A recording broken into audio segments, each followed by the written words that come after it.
Sebelum kita mulai, alangkah baiknya tidak sendirian. Karena mungkin saja makhluk tak kasat mata ada di samping Anda.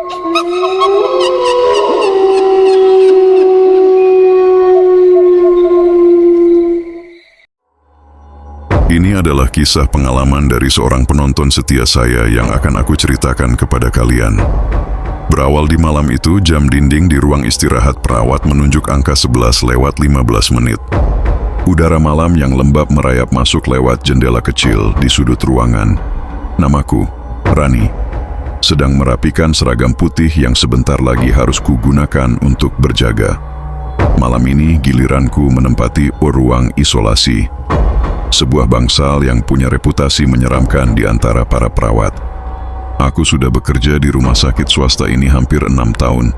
Banyak suka dukanya, mulai dari pasien yang sembuh dan pulang dengan wajah lega, sampai pasien yang tak lagi bisa kuperjuangkan. Tapi tetap saja, yang paling berat bagiku bukan soal penyakit, melainkan sunyi dan sepi malam di bangsal tertentu. Sunyi itu bisa lebih mencekik daripada tangisan pasien. Senior pernah mengingatkanku, kalau kamu dapat jatah isolasi malam, siap-siap saja. Jangan terlalu penasaran kalau ada yang aneh. Aku hanya mengangguk waktu itu. Dalam hati, aku merasa perkataan itu lebih seperti candaan untuk menakut-nakuti. Tapi malam ini, entah kenapa firasatku buruk sejak awal. Langkah kakiku terdengar jelas di lorong panjang rumah sakit. Hanya ada suara sepatu bertemu lantai, bercampur dengung lampu neon yang sudah mulai redup. Beberapa lampu lorong bahkan berkedip-kedip, seolah ingin ikut menambah suasana tak nyaman. Di beberapa bangsal lain, aku sempat berpapasan dengan perawat shift sore yang sedang berkemas. "Semangat, Ran. Jaga isolasi ya," kata seorang perawat bernama Rizka, sambil menyunggingkan senyum yang anehnya terasa kecut. Aku tertawa kecil. "Iya, doain saja cepat pagi." Setiap kali nama isolasi disebut, aku selalu teringat cerita yang beredar. Katanya, dulu ruang itu adalah kamar jenazah sementara. Saat pandemi, ratusan mayat ditaruh di sana sebelum diurus keluarganya. Beberapa perawat bahkan mengaku sering mendengar suara tangisan atau pintu yang terbuka sendiri. Aku mencoba menepis pikiran itu. Tugas adalah tugas. Begitu masuk, aku langsung mencium aroma khas rumah sakit, campuran obat, antiseptik, dan sedikit bau logam. Ruang isolasi malam itu hanya berisi 3 pasien. 2 laki-laki dan 1 perempuan, masing-masing dengan penyakit berbeda. Mereka tertidur dengan selang infus menempel di tangan, sementara mesin pemantau denyut jantung berbunyi pelan. Bip, bip, bip. Namun ada 1 kamar paling ujung, kosong. Kamar itu selalu terkunci, meski tidak pernah ditempati lagi setelah direnovasi.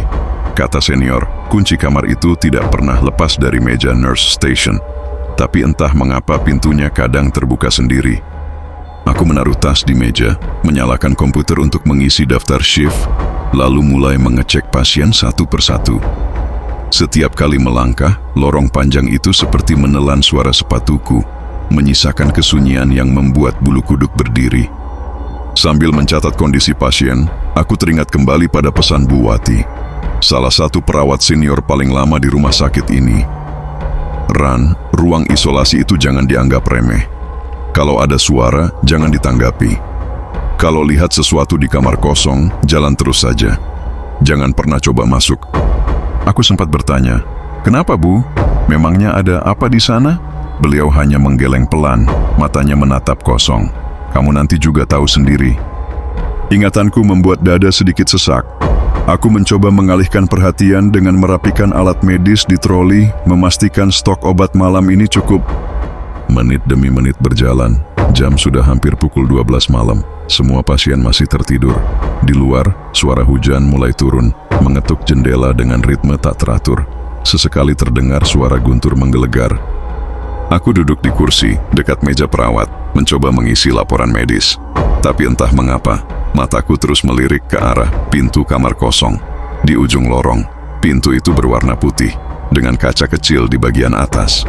Dari tempatku duduk, aku bisa melihat samar pantulan cahaya lampu lorong di kaca itu. Setiap kali aku menatap lama, rasanya ada bayangan yang bergerak di balik kaca. Tapi saat aku mengucek mata dan menatap lagi, kaca itu kembali kosong. Jam menunjukkan pukul 00.30. Aku baru saja berdiri untuk memeriksa infus pasien ketika tiba-tiba lampu lorong berkedip sekali, cukup lama. Dalam sekejap ruangan jadi gelap, menyisakan suara mesin monitor pasien yang berdengung monoton.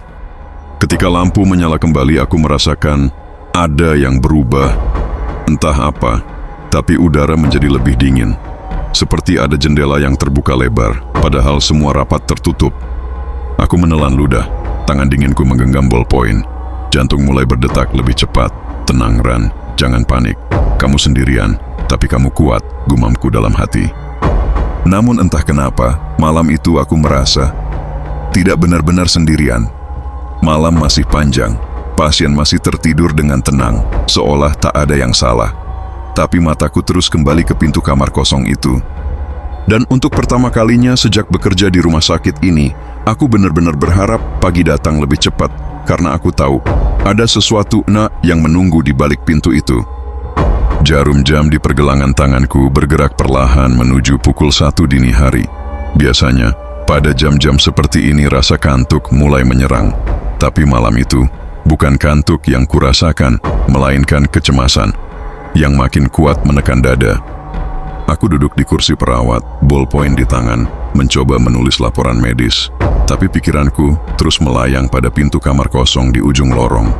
Lampu lorong sempat berkedip lagi, hanya sebentar, tapi cukup membuat bulu kuduku berdiri, seolah-olah listrik di ruangan itu ikut gelisah, merasakan sesuatu yang tak terlihat. Hening, sampai akhirnya aku mendengar suara itu. Tek, tek, tek. Suara langkah kaki, pelan teratur menyusuri lantai keramik lorong. Awalnya aku kira itu satpam atau perawat lain yang mengecek, tapi suara itu terdengar aneh. Tidak seperti sepatu karet medis yang biasa digunakan. Lebih mirip suara langkah dengan kaki telanjang, berat, dan menyeret sedikit. Aku menegakkan tubuh, mataku menatap sepanjang lorong. Tidak ada siapa-siapa, tapi langkah itu masih terdengar, makin lama makin dekat. Aku berdiri, menahan napas. Halo, ada siapa di sana? Tanyaku setengah berbisik. Tidak ada jawaban, yang terdengar hanya tek, tek, tek. Sampai akhirnya berhenti tepat di depan kamar kosong itu. Aku merasakan jantungku berdetak keras di telinga. Tiba-tiba terdengar suara klek. Bunyi gagang pintu diputar dari dalam. Aku langsung kaku. Padahal aku tahu pasti kamar itu terkunci. Bahkan aku yang tadi memeriksanya sendiri. Pintu itu terbuka sedikit, menimbulkan celah hitam pekat. Dari celah itu, udara dingin merayap keluar, membuat kulit lenganku merinding. Padahal AC ruangan itu sudah rusak sejak lama. Aku menelan ludah. Bagian diriku ingin segera lari ke nurse station utama. Tapi bagian lain, entah kenapa, ingin tahu apa yang sebenarnya ada di dalam kamar itu. Aku melangkah perlahan. 1 langkah, 2 langkah, sampai jarak tinggal beberapa meter dari pintu. Pintu itu punya kaca kecil di bagian atas, sekadar untuk mengintip ke dalam. Aku memberanikan diri menoleh, dan disitulah aku melihatnya. Bayangan hitam. Tubuhnya tinggi, kurus, berdiri diam di tengah ruangan. Kepalanya miring, seolah sedang memperhatikanku dari balik kaca. Aku tercekat. Bola mataku kaku, tidak bisa berkedip. Bayangan itu tidak bergerak, tapi aku bisa merasakan tatapannya menusuk sampai ke dalam tulang. Aku memejamkan mata sejenak, berusaha menenangkan diri. Nggak ada apa-apa, cuman halusinasi, bisikku. Tapi saat ku buka mata kembali, bayangan itu sudah hilang. Aku mundur beberapa langkah, napasku tersengal. Lorong mendadak terasa lebih dingin. Suhu turun drastis, sampai uap napasku terlihat keluar dari mulut. Aku merapatkan jaket putihku. Ya Tuhan, ini apa? Tiba-tiba, dari dalam kamar kosong terdengar suara berbisik. Pelan sekali, tapi jelas, seperti suara beberapa orang berbicara bersamaan, saling tumpang tindih. Aku tidak bisa menangkap kata-katanya, tapi intonasinya terdengar, penuh penderitaan. Belum sempat aku bergerak, suara lain memecah keheningan, jeritan. Aku berlari menuju kamar pasien lansia di tengah lorong. Pak Herman, pasien stroke yang tadi tidur nyenyak. Kini tubuhnya menggeliat hebat. Matanya terbuka lebar, menatap ke arah langit-langit dengan ketakutan luar biasa. Jangan bawa saya. Saya belum mau mati. Teriaknya, suaranya serak. Aku langsung memegang tangannya. Pak, tenang. Ini Rani. Bapak aman di sini. Tapi ia tetap meronta. Tangannya berusaha menepis sesuatu yang tak terlihat. Dia ada di sana. Tinggi, hitam. Dia menunggu saya. Aku menoleh spontan ke arah pintu lorong, dan di sana terlihat samar-samar. Kulihat lagi sosok hitam yang berdiri tegak. Di sana aku lihat lebih dekat dari sebelumnya. Aku ingin berteriak, tapi suaraku tercekat, tubuhku gemetar. Pak Herman masih meracau ketakutan, matanya tidak lepas dari arah pintu. Aku menekan bel panggil untuk meminta bantuan. Tapi entah kenapa bel tidak berbunyi, seolah seluruh alat elektronik malam itu tidak bekerja sebagaimana mestinya. Akhirnya aku hanya bisa duduk di samping pasien, mencoba menenangkannya dengan doa lirih. Bapak enggak apa-apa, tenang saja, saya di sini. Sementara itu, aku bisa merasakan seseorang atau sesuatu sedang memperhatikan kami dari ujung lorong. Waktu terasa berjalan sangat lambat. Ketika akhirnya Pak Herman mulai tenang kembali, aku sadar keringat dingin membasahi punggungku. Aku kembali ke meja perawat dengan langkah gontai, mencoba meyakinkan diri bahwa semua ini hanya kelelahan dan sugesti.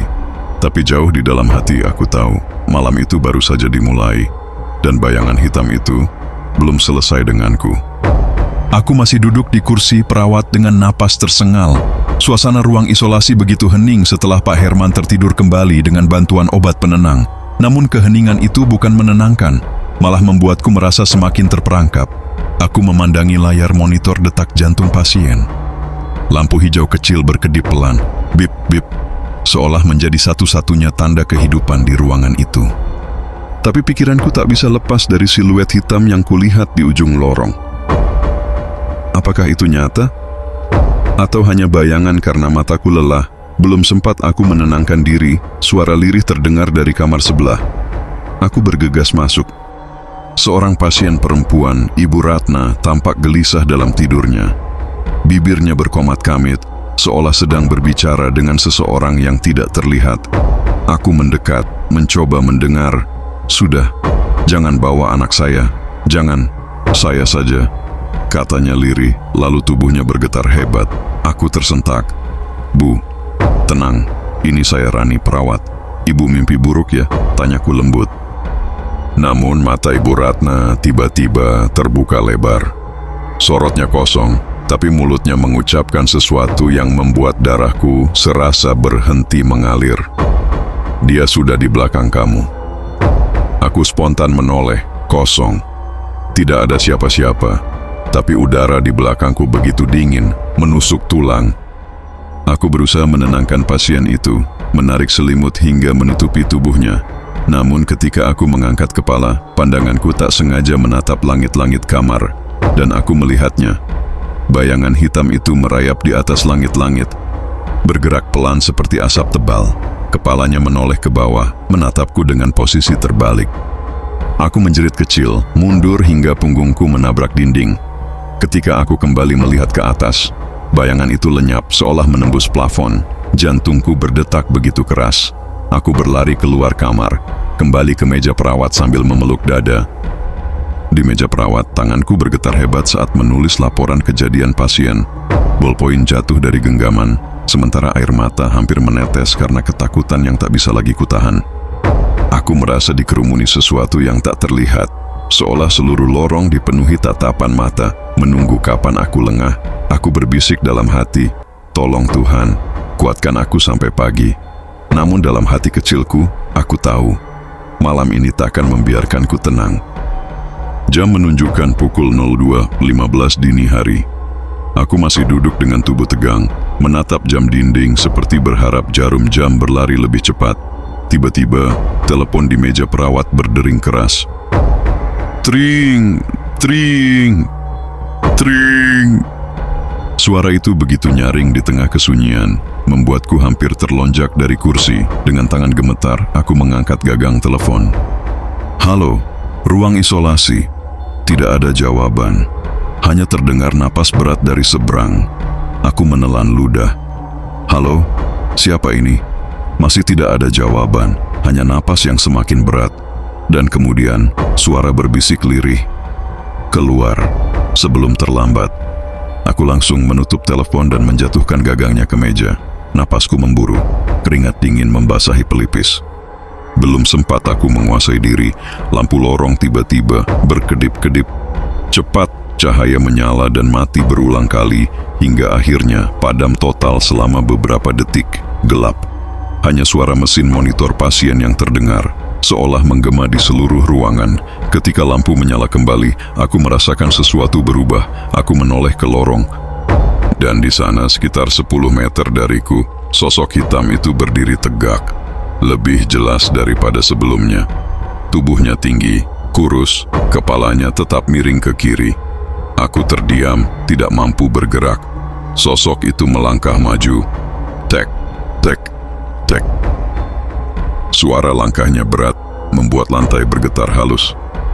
Tiba-tiba, monitor pasien berbunyi keras. Bip, bip, bip. Angka detak jantung Pak Herman melonjak tak karuan, seolah tubuhnya bereaksi pada sesuatu yang tak terlihat. Aku berlari ke kamar, mencoba memeriksa kondisinya. Pak Herman membuka mata, menatapku dengan wajah penuh teror. "Dia sudah masuk," katanya dengan suara serak. Aku menoleh ke pintu kamar, dan untuk sesaat, aku melihat bayangan hitam itu sudah berada di ambang pintu. Aku menjerit spontan, lalu segera menutup pintu dan menyalakan doa dalam hati. Detik demi detik terasa seperti jam. Aku duduk di lantai kamar pasien, memeluk lutut, sambil berdoa agar semua segera berakhir. Lampu masih sesekali berkedip, suara langkah masih terdengar, seolah sesuatu sedang berputar-putar di luar. Malam itu, aku sadar satu hal. Aku bukan hanya perawat yang berjaga di ruang isolasi. Aku adalah saksi pon dari sesuatu yang lebih tua, lebih gelap, dan lebih haus daripada sekadar penyakit. Dan sepertinya, ia baru saja memilih target barunya. Malam itu, aku sadar satu hal. Aku bukan hanya perawat yang berjaga di ruang isolasi. Aku adalah saksi pon dari sesuatu yang lebih tua, lebih gelap, dan lebih haus daripada sekadar penyakit. Dan sepertinya, ia baru saja memilih target barunya. Malam itu terasa berjalan sangat lambat. Jarum jam menunjukkan pukul 2:45. Tapi entah mengapa aku merasa sudah berjam-jam terjebak dalam lorong panjang ruang isolasi itu. Aku mencoba duduk di kursi dekat meja perawat, memaksa mataku menatap catatan medis pasien. Namun tanganku gemetar, sulit menulis. Pikiran terus melayang ke kamar kosong di ujung lorong, yang pintunya kini terbuka sedikit. Tiba-tiba terdengar suara gesekan kain, pelan, menyeret. Seolah ada seseorang berjalan sambil menyeret gaun panjang. Aku menoleh cepat ke arah lorong. Tidak ada siapapun. Aku bangkit, berjalan setengah hati mendekati kamar pasien nomor 2. Tirainya tertutup, lampu di dalam hanya menyala redup. Pasienku, Pak Hasan, pria parubaya penderita pneumonia, terlihat tidur gelisah. Tirai itu bergoyang, seolah ada seseorang yang baru saja menyentuhnya. Jantungku berdetak keras. Aku menarik tirai itu dengan cepat. Kosong. Tapi tepat saat tirai bergerak, aku mendengar suara lirih di belakang telingaku. "Jangan buka." Aku menoleh spontan. Tidak ada siapa-siapa. Tapi hawa dingin langsung menusuk ke tulang. Aku buru-buru menutup tirai lagi dan berlari kecil kembali ke meja. Saat itulah aku menyadari, di kaca kecil pintu kamar kosong ujung lorong, ada wajah pucat menempel, matanya hitam penuh, mulutnya robek lebar hingga ke pipi, menatap lurus ke arahku. Aku terpaku ketika aku berkedip, tapi tiba-tiba wajah itu hilang. Aku baru saja mencoba menenangkan diri dengan menyeruput air putih ketika terdengar suara batuk keras. Dari kamar pasien nomor 3, aku bergegas masuk. Di ranjang terbaring seorang wanita tua, Bu Ratna. Wajahnya pucat pasi, tubuhnya kurus dan rapuh. Ia menatap ke arah langit-langit, matanya membelalak. "Bu, tenang ya, saya perawat Rani," ucapku sambil mendekat. Namun alih-alih menoleh padaku, Bu Ratna tiba-tiba mengangkat tangannya. Yang gemetar menunjuk lurus ke arah sudut kamar, tangannya menuding tajam ke arah Kursi kosong di pojok ruangan. Dia duduk di situ. Suaranya parau, nyaris tak terdengar. Aku spontan menoleh. Kosong. Namun entah mengapa, aku merasakan ada sesuatu yang memperhatikanku dari kursi itu. Udara di kamar tiba-tiba sangat dingin, hingga napasku terlihat seperti asap. "Bu, tidak ada siapa-siapa," ujarku pelan. Bu Ratna mendadak menjerit, teriakan panjang, histeris, hingga membuat jantungku serasa mau meledak. Monitor detak jantung di sampingnya berbunyi cepat, garis hijau melonjak tak beraturan. Aku panik, segera mencoba menenangkannya, menekan tombol panggil untuk meminta bantuan. Namun sebelum sempat kulakukan lebih banyak, lampu kamar berkedipan keras. Dan di pantulan kaca jendela, aku melihat sesuatu. Sosok hitam kurus, kepalanya miring, sedang duduk di kursi pojok kamar tepat di tempat yang ditunjuk Bu Ratna. Matanya menatapku tanpa kedip. Aku hampir menjatuhkan alat medis dari tanganku. Di saat bersamaan, Bu Ratna berteriak lebih keras. Dia mau ajak aku pulang. Tolong, jangan biarkan dia bawa aku. Matanya menatapku tanpa kedip. Aku hampir menjatuhkan alat medis dari tanganku. Di saat bersamaan, Bu Ratna berteriak lebih keras. Dia mau ajak aku pulang. Tolong, jangan biarkan dia bawa aku. Tombol panggil yang kutekan berbunyi lirih di nurse station utama. Namun, anehnya, tidak ada satupun perawat lain yang datang. Aku panik. Bu Ratna masih menjerit, matanya tak lepas dari kursi pojok kamar. Suara monitor detak jantung, bip bip bip, makin cepat. Lalu, mendatar ear panjang. Tidak, Bu Ratna, bertahanlah. Tanganku bergetar mencoba resusitasi. Tapi entah mengapa, setiap kali aku menekan dadanya, aku merasa ada tangan lain yang ikut menekan bersamaku. Dingin, keras, seolah tulang. Aku refleks menoleh ke samping. Namun di kaca monitor, bayangan hitam itu terlihat berdiri tepat di sebelahku. Aku menjerit dan terhuyung ke belakang. Saat mataku kembali ke monitor, garis hijau Bu Ratna sudah lurus. Ia meninggal. Tangis tercekat keluar dari mulutku. Belum habis keterkejutanku, tiba-tiba dari kamar pasien lain terdengar teriakan bersaut-sautan. Pak Hasan berteriak. Dia masuk. Tolong, tolong. Aku berlari ke kamarnya, tapi sekujur tubuhku merinding. Dari balik tirai putih, kulihat bayangan hitam tinggi menjulang, kepalanya miring, membungkuk di samping ranjang Pak Hasan. Mataku langsung panas, hampir menangis. Ya Tuhan. Aku kabur ke meja perawat, meraih telepon untuk memanggil bantuan. Tanganku gemetar, menekan nomor IGD, tersambung. Namun yang terdengar lagi-lagi hanya suara menapas berat. Lalu suara berbisik lirih. Kamu berikutnya. Aku hampir melempar telepon itu. Nafasku terengah, lututku lemas. Lampu lorong kembali, berkedip-kedip. Setiap kedipan, aku melihat sosok hitam itu semakin mendekat. Kedip pertama, di ujung lorong. Kedip kedua, sudah di depan kamar kosong. Kedip ketiga, Muanan berdiri di samping meja perawat. Kepalanya hanya beberapa sentimeter dari wajahku. Aku membeku, tak bisa berteriak. Dari dekat, aku melihat wajahnya jelas. Kulitnya pucat kehijauan, matanya cekung kosong, mulutnya robek hingga ke telinga, giginya hitam tajam. Dia menunduk seolah ingin membisikkan sesuatu. Tapi tiba-tiba, Rani! Suara lantang memecah ketegangan. Aku tersentak. Itu suara Bu Sari, perawat senior yang baru datang. Aku menoleh dan anehnya, sosok hitam itu lenyap. Begitu saja, aku langsung berlari ke arahnya, hampir menangis. Bu Tuhan, saya lihat dia. Pasien meninggal, pasien lain ketakutan. Tolong. Bu Sari menatapku lekat, lalu menarik napas panjang. Tenang Ran, kamu baru pertama kali jaga ruang isolasi ini sendirian ya. Aku mengangguk cepat. Dia lalu berkata dengan suara berat, kamu bukan yang pertama. Semua perawat di sini pernah diganggu. Ruang isolasi ini dulu bukan sekadar bangsal. Sebelum direnovasi, ini kamar jenazah pandemi. Ratusan mayat ditaruh di sini. Bahkan ada yang tidak pernah dijemput keluarganya. Aku terdiam, tubuhku gemetar. Jadi, sosok itu siapa Bu? Tanyaku terbata. Bu Sari menunduk, wajahnya pucat. Konon, ada satu mayat yang hilang, tidak pernah ditemukan, dan setiap malam, arwahnya mencari tubuhnya yang tak tenang. Malam itu berakhir dengan duka.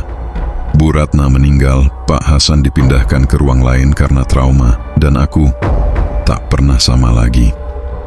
Aku sempat berpikir berhenti jadi perawat, tapi panggilan hati untuk menolong orang sakit lebih kuat. Meski begitu, sejak malam itu, aku tak pernah mau ditempatkan di ruang isolasi lagi. Ada kalanya, saat aku melewati lorong itu di siang hari, pintu kamar kosong tetap terasa menakutkan. Kadang-kadang, kaca kecil pintu itu memantulkan bayangan wajah pucat, meski tak ada siapapun di dalam. Setiap kali teringat malam panjang itu, aku bergidik. Sosok hitam itu seakan menempel dalam ingatanku. Aku yakin dia masih berkeliaran di sana, menunggu korban berikutnya. Dan entah kenapa setiap aku bermimpi, selalu ada suara yang sama berbisik di telingaku. Belum selesai, aku akan kembali, kan? Sekian dulu cerita kali ini, saksikan cerita selanjutnya. Jika kalian punya cerita misteri dan ingin diceritakan, silakan komen di bawah. Terima kasih atas waktunya, salam horor Indonesia.